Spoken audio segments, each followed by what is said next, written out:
Hi guys. I'm back. I have my other room again, so yeah, I'm gonna start recording in here. That was like the initial plan, but when I'm covering my face, I really wish I can put this down somewhere because I'm tired of holding it. But yeah, I'm back. I don't even know what to say or where to start. How's life been? Life's been lifing. It's been hard, but it's also been good. Sitting with it's like a U-shaped cushion. Cause yeah, I'm sitting on the floor right now, but I have a nice rug. Anyways, I don't even know where to start. What have I been doing? Where have I been? So whenever I go on TikTok Live, people are always asking me like, well, when am I gonna make a podcast video next and stuff. And I just want to tell you guys, like, although I talk about my endometriosis journey, it does get very, very draining talking about something that I'm going through. And I feel like it would be a case of like me explaining and like trying to help other people, giving other girls advice, even giving like guys advice on like to help like their girlfriends or sisters or whatever it may be, whoever it may be, sorry. And it got to a point where like even when I was in this pain, even when I was in hospital, I was giving people advice, and it burns me out. And I feel like I didn't realize until one day I was just like, I don't want to talk to no one. Like, I don't want to talk to no one. I don't want to give no more advice. Like, not even in a rude way, but just like leave me alone. But it's not you guys. I just need to make sure that I'm kind of like looking after myself mentally, socially, emotionally, and just take like little breaks when it comes to making TikTok videos about endo, or just replying to messages and like giving advice, because it does get a lot and it does get overwhelming. But I feel like because I love helping people, I don't necessarily think of it, and I try not to think of it in a negative way. So yeah, but what's been going on in my life? Oh god. So I'm getting married, guys. Not being funny, I'm getting married. No, I'm joking, I'm not getting married, not yet. But yeah, I've got an amazing person in my life, added to my life, and I'm so blessed and I'm so thankful. He's helped me so much in so many ways, more than he knows. He's literally the reason as why I have so many new things to do, like my endo, like even this cushion. Oh my god, I wish I could show you guys, but I just can't be bothered to go to my bedroom. But he's helping me so much. Like, he's just such an amazing person. I'm so blessed to have him.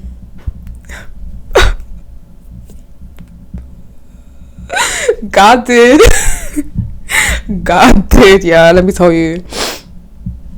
But yeah, we went to Egypt, and then I came back for like 2 days. I think it was 2 or 3 days, and then I went to Dubai for my birthday. I'm 26, guys. Like, I'm getting old, but I still look young, so I'm happy. But I'm blessed that he's 26. And then my last period, which was I think like 4 days after Christmas, like 3 days after Christmas. No, a week after Christmas, I think. I got admitted into hospital. So basically my period pains from like when I made my last video until now, my period pains have been getting worse. So much worse. And I've been having new symptoms like mucus in my stool. I think that was like the main thing for me, but I didn't think anything of it. I just thought, all to do with endometriosis. I've also been getting like really sharp stabbing pain, like when I need to go to the toilet to empty my bowels or my bladder. I thought it was just to do with my endo, right? I used to get that prior to even being diagnosed with endo, but I didn't think anything of it. But I feel like the past few months, it's been getting more and more severe, to the point where like I'd walk and I'd have to literally stop, or like I'd be walking and when I get the sharp pain, I literally drop to the floor. I have to like sit down, and like even when the pain goes, I can feel it gradually, like it's like a pulsating stabbing pain. fades away, and then it slowly comes back, and it comes back, it's like so I get that. It's really bad, especially like when I'm PMSing and stuff. My leg pain's been getting worse. I've been getting really bad chest pain. So yeah, everything's just been getting worse. I've had so many appointments, blood tests, the usual. And if you know my previous videos, I've talked about using Voltarol suppositories for my periods. So I use Voltarol because I tend to throw up a lot when I'm on my periods. And when I take medication orally, if you take medication orally and you throw up, you have to wait until your stomach's kind of more settled and then use medication. So I would do that, but by the time, it's like the pain would get so much worse to the point where like me taking meds at that point, it's just, there's no point. Because I'd throw up, faint, wake up, have to take meds. No, wait until the pain goes down, until I feel like I'm not going to throw up no more, then take the medication. But at that point, the pain's already gone to 1,000. So obviously I've got prescribed Voltarol. I've been using that for 5-6 years now. But because it's giving me stomach problems, my doctor and I decided for me to stop using it. And given the severity of my period pains, we've talked about morphine and tramadol, but he really doesn't want me to use it because I'm so young. So he gave me the highest dose of cocodamol. Now, prior, I've used methylenic acid, naproxen, cocodamol, dihydrocodeine, codeine, methylenic acid and cocodamol together. Ibuprofen, I've used a lot, and I can't use things with aspirin because I react very badly. The last time I used ibuprofen, I was in A&E, so I'll never do that again. Even when I take ibuprofen and take omeprazole prior to kind of help my stomach, omeprazole does not help at all. So yeah, so my doctor gave me cocodamol, and he was like, if cocodamol doesn't work, then we're gonna have to look at stronger things. So my last period, which was a few weeks ago, was the first period in 5-6 years that I've taken cocodamol again. Took cocodamol, guys. That shit did not work. It did not work at all. Like, I was using it, and it's so funny because on my private story on Snapchat, I kind of use it as like a pain diary, but also to keep my friends updated. And I remember as soon as my period started, I was like, if this pain gets worse, I'm gonna end up in hospital because I know I won't be able to firm it at home. So I was taking 2 cocodamols, went to take it every 4 hours. I was taking it every 2 hours, 2-3 hours. Like, I couldn't, it was working for like an hour or even less. I don't have to take more. I was just screaming in pain. My mum tried to like stay in my bed with me, lie in my bed with me, and we were trying to watch 90 Day Fiance to distract me, and the pain was so much worse. I couldn't, my mum was speaking to me and I could hear her, but I couldn't say anything. It got to a point where I was in so much pain. I went from screaming and crying to not even being able to speak or let out a sound because I was in so much pain. My face went completely numb. I couldn't speak. My heart was beating so fast. Like, my mum even felt it and she was like, stop panicking. And I promise I wasn't even panicking. My chest was just beating really fast. Like, my heart was beating really fast. I went completely numb. I had pins and needles all over my body. Like, I literally could not speak. All I could say was call 999. So my mum called the ambulance. They said they were going to come. So we were kind of like getting ready, just trying to put something on me because I knew I'd have to go to hospital. And then they were just like, yeah, cool, if you get worse. Initially they thought I overdosed on cocodamol, but my mum was like, no, she has endometriosis. This was our first time in 6 years again using cocodamol. She explained it to them. They were like, okay, cool. So they said an ambulance was on the way. Ambulance wasn't on the way. My breathing got worse. I got worse. I threw up. I told mum, like, please call them again. She called them again. My mum was like, where are they? They were like, it's going to be an hour, 30 minutes. My mum was like, why didn't you just tell us? Like, my hospital was literally like 15-20 max minutes away from my house. So yeah, my mum was like, and I was like, yeah, let's just drive to the hospital. She was like, do you want to wait for them? Or I was like, I need to go home. Like, I need stronger meds. If not, I think I'm going to die. So my mum helped me get dressed, packed a few like little bits and bobs, like my toothbrush and pads and stuff, and went hospital. threw up in my mom's car. I could not walk, guys. The pain was so bad. I couldn't walk. Luckily, there was a wheelchair.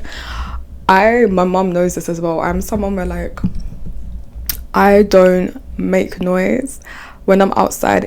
When I'm outside, like, let's say I go to hospital because I'm in pain, I tend to try and, like, hide my pain because I have social anxiety and I don't like people looking at me. I don't want people feeling sorry for me, so I try to hide how I feel. So even the times where I've been in hospital for, like, an ovarian cyst and stuff, and I'll be screaming and crying in my mum's car, then all of a sudden I'm quiet. I'm just biting my finger or something. My mum was like, listen, stop hiding how you feel. If you're in pain, let it out, like, it's fine. But that day, I wasn't screaming, but you could tell I was in pain. Like, I was in the wheelchair, I was hovered over, like, I was just calling for my mum. My mum was right behind me, pushing the wheelchair, literally, like, holding my hand, like, rubbing my face, like, comforting me. But I was just like, Mum, I can't do this. I was crying so bad, and people were like, is she okay? Like, and then a doctor saw me, because there's so many people in A&E because of this damn flu. But a doctor saw me, and she was like, she came up to my mum and I, and she was like, what's your name? Like, you've been here for ages. By that point, I got seen by, like, the nurses, where they just take your blood pressure and, like, ask your name. And the nurse saw me, and she was just like, has she not been seen? Like, she's been here for a while. Because I do have endo on a priority list. Not priority, but, like, because I have a condition and I'm being affected by my condition, I'm meant to get seen a bit faster. So yeah, the lady came up to me, she was like, what's wrong with her? Like, she's been here for ages, she's clearly crying. I had a sick bowl on my lap, like, it was just a mess. So she spoke to the doctors. I'm even like, it did take a while, I can't lie, it did take a while, but eventually, like, God bless that nurse, because I got seen faster than I think I would have because of her. So she told the doctors at the back, and they were like, she needs to get seen. So they wheeled me to, like, the back room, and I knew, like, I don't know why, but as soon as I go through that bit, I know I'm gonna get admitted into hospital, especially when they put a cannula in my arm. I'm like, yep, I'm getting admitted. I don't know what it is. So I went to the back, they gave me water, done my blood pressure was low, done my blood pressure, and I was like, I need meds, I need something. I was like, I took a Codamol, it doesn't help. I use Voltaren, that doesn't help. They were like, do you want to take codeine? I said, I need morphine, right? So they gave me morphine, and I had a transvaginal scan and an ultrasound the week before. I think it was the week before I went into the hospital. And I had the ultrasound just to make sure my stomach was okay because of the Voltaren I'm taking. And the next day, so on a Wednesday I had a ultrasound, and on Thursday I had a transvaginal scan. So I had a transvaginal scan because obviously, you know, my periods have been getting weird, and before I went to Dubai, I went to see my gynecologist, and I told her I feel like having an ovarian cyst, like, I just feel like something's wrong, or something's there that's not meant to be there. So I had my transvaginal scan on the Thursday, and she put the probe in, and it usually doesn't hurt, like, it's a little bit uncomfortable, but it doesn't really hurt, but that time it kind of hurt, and I was like, it's weird, real weird. And then she was just looking around, then obviously she was just looking for, like, if there's new endo growth or whatever. She checked my ovaries were perfectly fine, the size of them were perfectly fine, everything was fine. And then she, like, kind of put the probe, like, towards my bowel, and she was like, and I don't really see concerned faces when I get transvaginal scans. The most they ever see is a cyst, and they'll say it straight away. So when she done that, I was like, the fuck? And then she was just like, I can see lesions on your bowel, something like that. And I was like, I don't think she didn't, because there was someone else in the room, and I don't think usually they're necessarily meant to say what they see, because they're not doctors and they can't give you the ultimate result, well, the actual result or whatever. So she didn't necessarily say it out loud.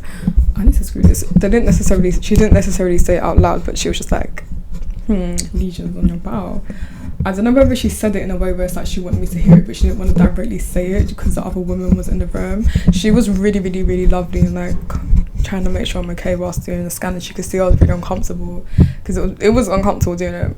Not because of the woman in the room, but it just kind of felt uncomfortable.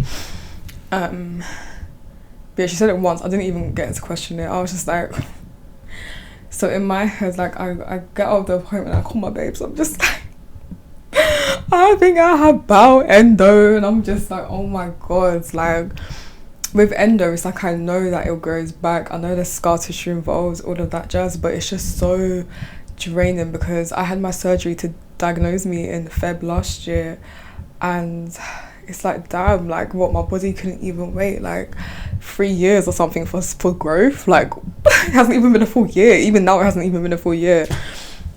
So I was just upset by that. Then obviously the week after I called for my scan. I called my GP, they said it's not ready, but the same day I called my GP was the same day my period started. I ended up in hospital. So the hospital had my scan results, and the doctors just called the gynecology team because they were like, yep, you don't even need to see like a GP doctor or whatever, you need to see a gynecologist. Called a gynecologist and they were like, okay, cool. I spoke to some, God bless new and young, especially women, right, gynecologist, especially in Whipscross, please. I wish I knew her name, but she was so lovely. She was so comforting. Like, she was so empathetic and compassionate. Like, God bless her, honestly. God bless her. So I saw her and she just like, it was one of the gynecologists, and she obviously had to report back to the team. She just like checked my heart, checked my chest, and she was just like, your heart is beating pretty fast, but it's not like nothing concerning. Well, no, she didn't say that. She said my heart is beating pretty fast, but it doesn't sound like there's like anything blocking or whatever. But she could tell I wasn't panicking, but my heart was just beating pretty fast. And what else? And my blood pressure was low. She checked my tongue, she was like, you're dehydrated. I don't know how she can check by my tongue, but fairs. Shout out to her. I done a urine sample, obviously wasn't pregnant. What else? And just like, I didn't have no like infection, like urine infection or nothing. She was just like, okay, we've seen your results from your scan and you got adenomyosis as well as endometriosis. Guys, look how I'm talking into this damn mic as I say this. She was like, yeah, your scan results show. Let me get up my results, right? Because it's on my NHS app. Damn, my phone is bright. And I'll read to you guys my result, because it's on, I need to go on Patients Know Best. I have fluff in my eye, just very annoying. Wait, I should have got this up prior, but who gives a heck. I have to go on my Patients Know Best through the NHS app because I don't know why. Thought I created a password, but it doesn't seem to work. Because I feel like I can't necessarily like explain what she saw. Okay, guys, so inverted shape in my uterus, asymmetric enlargement of the anterior wall. Ultrasound appearances are suggestive of adenomyosis. Okay. Absent sliding between the wall of the uterus and the bowel. So conclusion of it is ultrasound appearances are suggestive of endometriosis. Absent sliding between uterus and bowel, right? So I was like to her, okay, are you sure? I was just like, are you sure I have adenomyosis? Like, because on the thing it says suggestive, it doesn't mean I'm, you know what I mean? They were just like, you have adenomyosis. I'm having an MRI scan. From that, they were like, okay, we're going to do an MRI scan on you. So I have that next month just to see if it's bad, how bad, whatever. So I have adenomyosis, and they also said I have scar tissue behind my rectum, guys. I said, fucking hell. Fucking hell.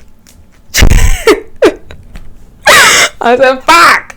I was like, what? Like, I knew I felt like I had something, but I thought the most they would say is bowel endo. I didn't know it was a whole another thing. And I have seen a holistic doctor, a holistic specialist, whatever, because I'm getting acupuncture and pelvic massages. I haven't done it for a hot second. And I remember the first time I saw her, I wrote down, she asked me for my symptoms of endo, and she wrote down everything. The list was long as shit. She looked at me and she was like, this is very severe for it to be endometriosis. She was like, have they ever talked to you about adenomyosis? Like, are you sure you don't have adenomyosis as well? And I was like, no, they've never ever mentioned adenomyosis. And in my head, I remember messaging my mum, like, she thinks I have adenomyosis, but she's not a doctor.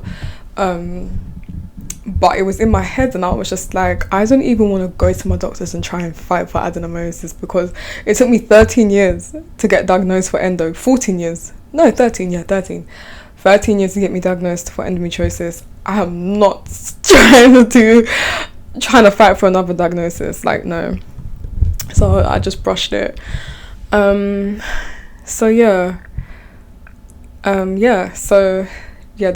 gynecologist said, yeah, you have adenomyosis. I saw the gynecology team, I think it was the next day. Oh no, sorry, my pain was like a 8 out of 10. They gave me more morphine, they gave me codeine as well, they gave me a lot of meds, because I told them like how nothing's helping. So they were trying to, I can't remember what medications they were giving me, but they were giving me a lot of meds to try and like see if something would help or if I'd react. My mum stayed with me for a bit, but I went into hospital like 3-4 p.m. I didn't get a bed until the next day. I was in A&E in a wheelchair in the corridor for a whole day, 24 hours, guys, and a bit longer than 24 hours. So yeah, I had my big jacket with me, so I put it over my head. I went next to a wall and I just slept. The nurses were like, whenever there's a bed available, we'll put you on the bed because you were in a lot of pain. Even the gynecologist actually came back to check up on me a few times and to just give me medication and give me water. She's so sweet. And I had to change my pad at one point, and she like wheeled me because I was trying to walk, and she was like, nah, I'll wheel you, like, it's fine. So she wheeled me to the toilet, waited for me to change my pads, and then I went back. And she told the nurses and doctors, like, whenever there's a bed available, you need to give this girl a bed because she's in so much pain, been throwing up, like, I'm taking strong meds as well, and I'm just in the corridor with people who are coughing, sneezing, the dirty flu, ugh, yuck, bleh.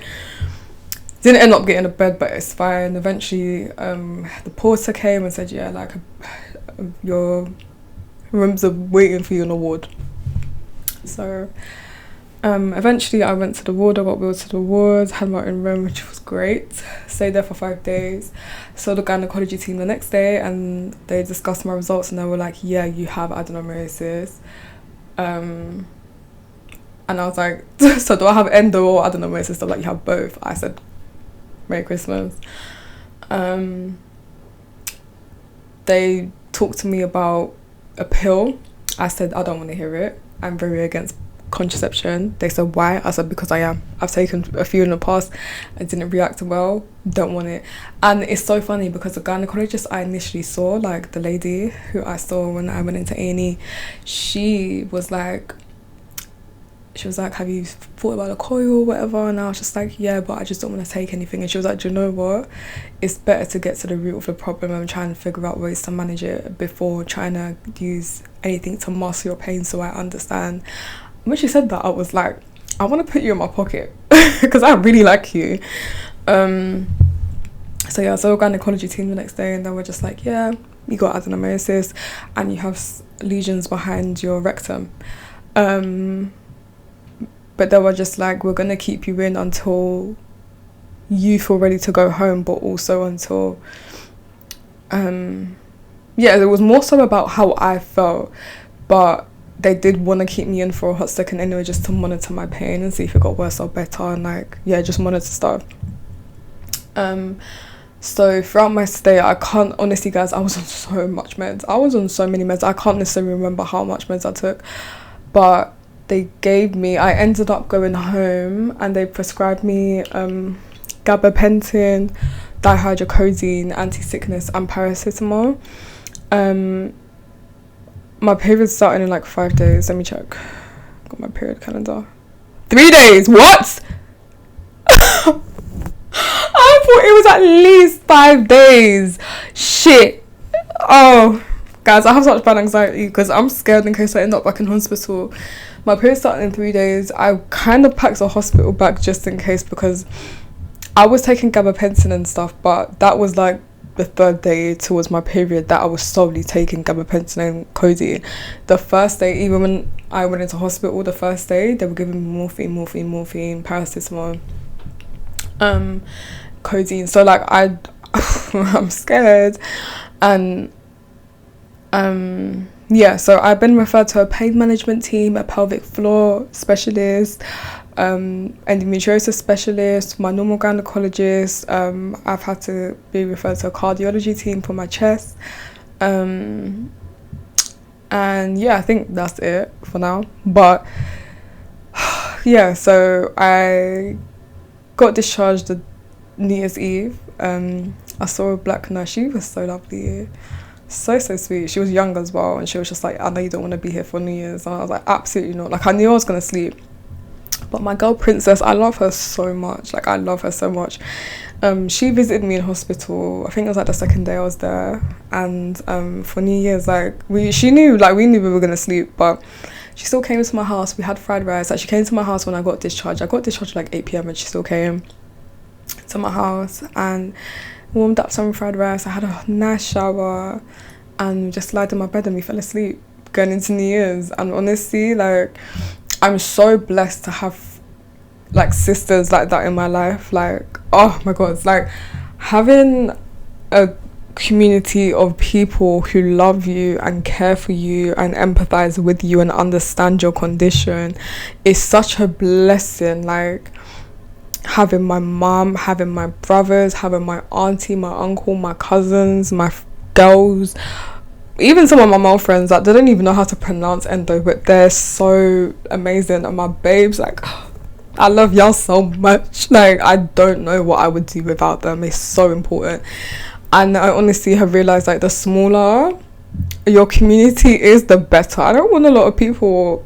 Please, like, let me just have my people, my own people, and call it a day.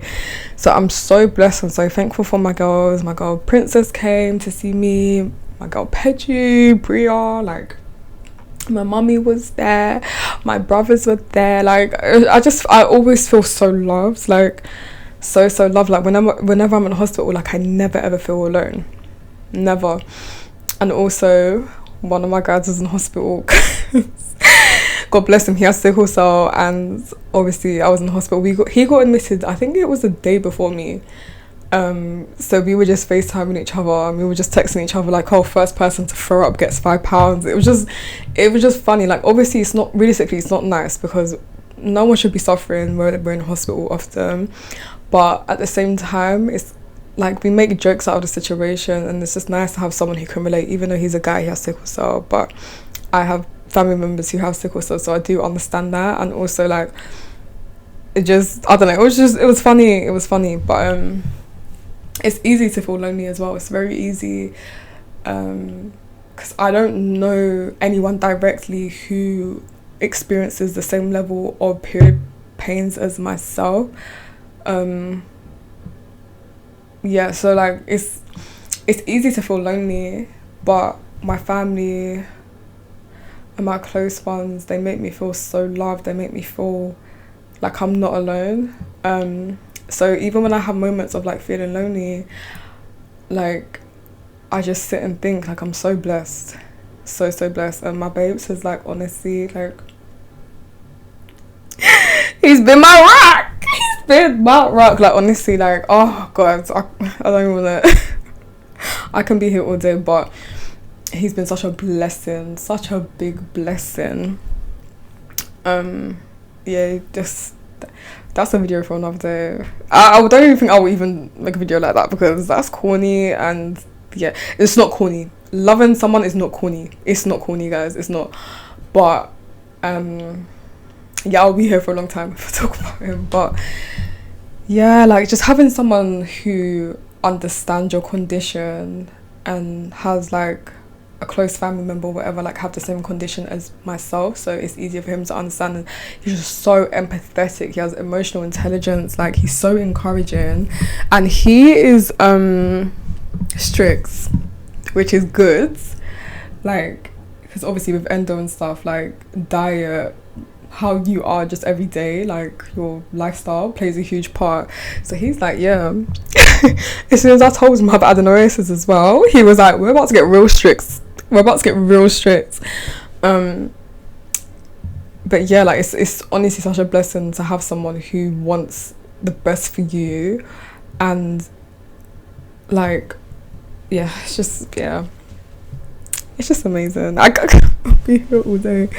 But yeah, so I'm blessed. I'm very blessed. It's difficult, it's hard, it's been hard, but everything in life happens for a reason. And I feel like 2024 was the year of getting diagnosed, and 2025, this year, is the year of healing and pouring love into my friends, pouring love into my family, pouring love into relationship, like just pouring love into those who pour love into me, and just keeping my circle tight, and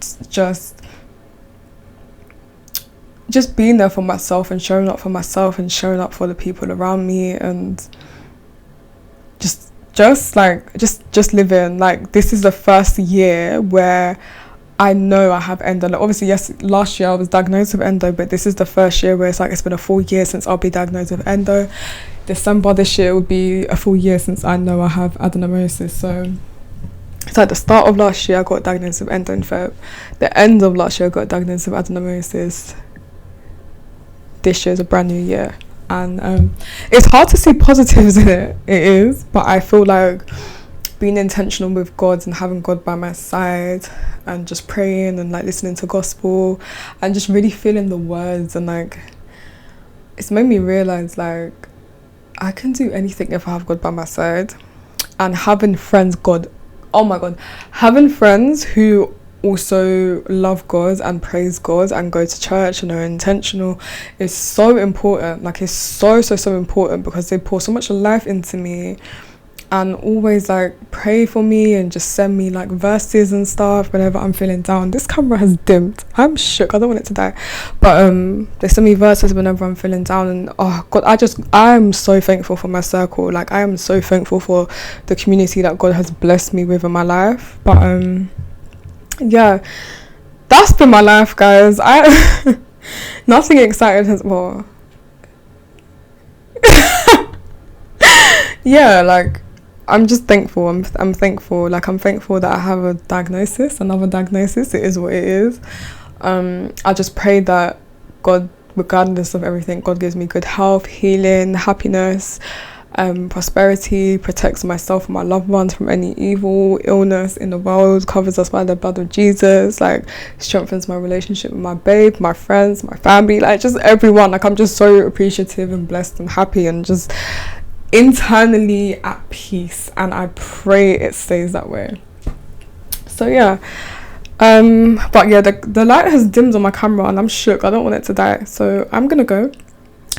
But yeah, I'm not gonna promise when I'll make a new video, because honestly at this point I'm gonna do it whenever I feel good. I'm not gonna pressure myself, I'm not gonna force myself. I'm just gonna listen to my body and go with the flow. So yeah, but if you guys have any questions, whatever, if you've come from my TikTok, hi, I love you. Thank you for the support all the time, guys. You guys are so supportive, like, honestly, y'all. But yeah, I'm gonna go now.